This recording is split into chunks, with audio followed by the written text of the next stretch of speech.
السلام علیکم ورحمۃ اللہ وبرکاتہ۔ محترم سامعین کرام، اللہ کی ذات سے امید ہے اب تمام حضرات خیریت سے ہوں گے۔ بسم اللہ الرحمن الرحیم۔ شروع اللہ کے نام سے جو بڑا مہربان نہایت رحم کرنے والا ہے۔ چلیے حدیث سنتے ہیں۔ حضرت عمر ابن میمونہ رضی اللہ تعالیٰ عنہ سے مروی ہے کہ اللہ کے نبی صلی اللہ علیہ وسلم نے ارشاد فرمایا، پانچ چیزوں سے پہلے غنیمت جانو۔ نمبر 1، جوانی کو بڑھاپے سے پہلے غنیمت جانو۔ نمبر 2، صحت کو بیماری سے پہلے غنیمت جانو۔ نمبر 3، خوشحالی کو ناداری سے پہلے غنیمت جانو۔ نمبر 4، فراغت کو مشغولیت سے پہلے غنیمت جانو۔ نمبر 5، زندگی کو موت سے پہلے غنیمت جانو۔ رواہ ترمذی۔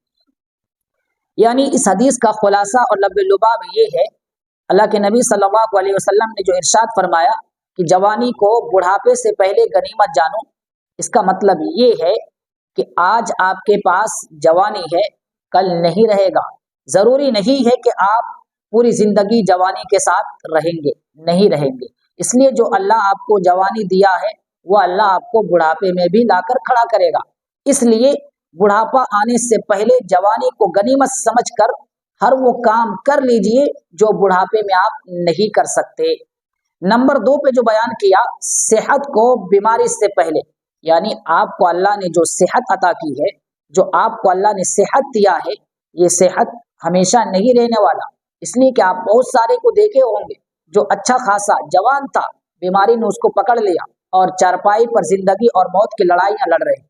اگر اللہ نے آپ کو صحت عطا کی ہے، اس کو غنیمت جانیے اور ہر وہ کام کیجیے جس سے اللہ اور اس کے رسول راضی ہوتے ہیں، اور ہر وہ کام چھوڑ دیجیے جس سے اللہ اور اس کے رسول ناراض ہوتے ہیں۔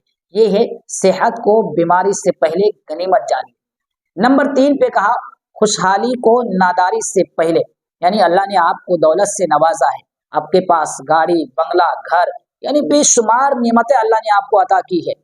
تو اللہ نے آپ کو جو نعمت دی ہے تو نعمتوں کا شکر ادا کیجئے اور اس نعمت کو صحیح کام میں استعمال کیجئے، اس لیے کہ جو اللہ آپ کو نعمت دے سکتا ہے وہ اللہ نعمت چھین بھی سکتا ہے۔ اس لیے وہ وقت آنے سے پہلے اس نعمت کی حفاظت کیجئے اور صحیح کام میں استعمال کیجئے۔ اس لیے اللہ کے نبی نے فرمایا، خوشحالی کو ناداری سے پہلے، یعنی خوشحالی کو غریبی سے پہلے ان کو غنیمت جانو۔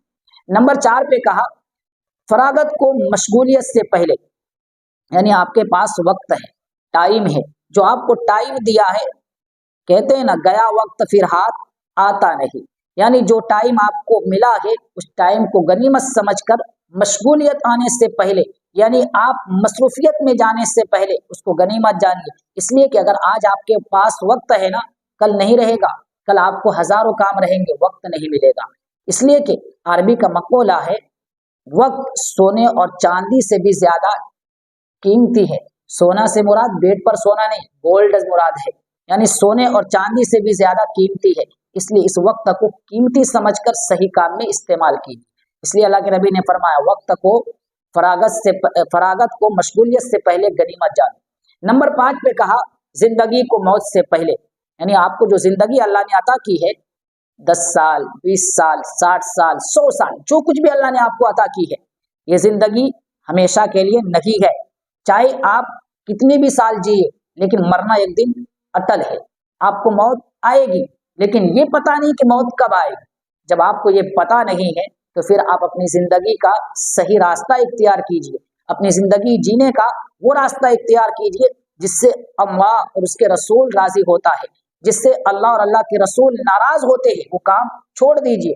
اس لیے اللہ کے نبی نے فرمایا، زندگی کو موت سے پہلے غنیمت جانو، یعنی مرنے سے پہلے موت کی تیاری کر لیجیے۔ حضرت ایوب انصاری رضی اللہ تعالیٰ عنہ سے مروی ہے، رسول اللہ صلی اللہ علیہ وسلم نے رسول اللہ صلی اللہ علیہ وسلم کی خدمت میں ایک شخص حاضر ہوا۔ انہوں نے اللہ کے نبی سے فرمایا، اللہ کے رسول مجھے کچھ نصیحت فرما دیجیے اور مختصر لفظوں میں نصیحت فرمائیے۔ تو اللہ کے نبی صلی اللہ علیہ وسلم نے ان کو نصیحت فرمایا کہ جب تم نماز میں کھڑے ہو تو اس طرح نماز پڑھو جیسے کسی کو رخصت کیا جا رہا ہو، اور